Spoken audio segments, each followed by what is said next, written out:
ताडोबा अंधारी व्याघ्र प्रकल्पाच्या बफर झोनमध्ये बुद्ध पौर्णिमेला चंद्राच्या लख्ख प्रकाशात 81 मचाणांवरून प्राणी गणना करण्यात आली आहे। निसर्ग अनुभव या नावाने दरवर्षी हा उपक्रम राबवला जातो।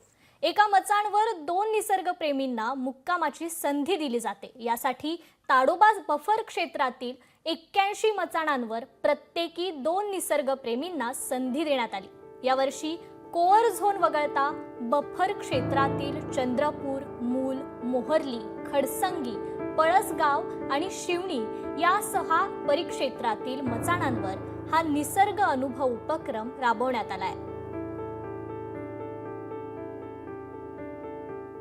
ताडोबा मधला हा जवळपास 4था सेन्सस आहे माझा आणि इथे आल्याला इतका चांगला अनुभव मिळाला।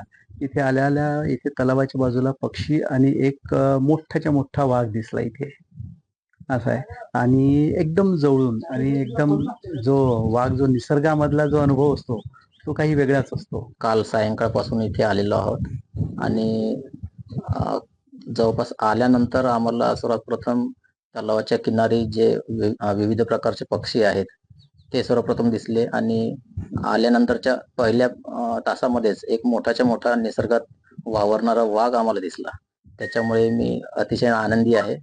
निसर्गानुभव 2025 आज बुद्ध पौर्णिमेच्या निमित्तानं संपूर्ण महाराष्ट्रभर आणि ताडोबातील सर्व बफर क्षेत्रामध्ये मचानच्या माध्यमातून सर्वांना एक निसर्गानुभूतीचा एक उपक्रम आपण वन विभाग राबवितो।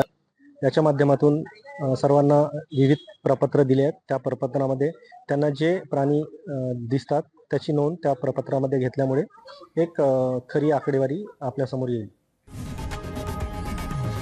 लोकशाही मराठी ऐका, पहा, जागरूक रहा।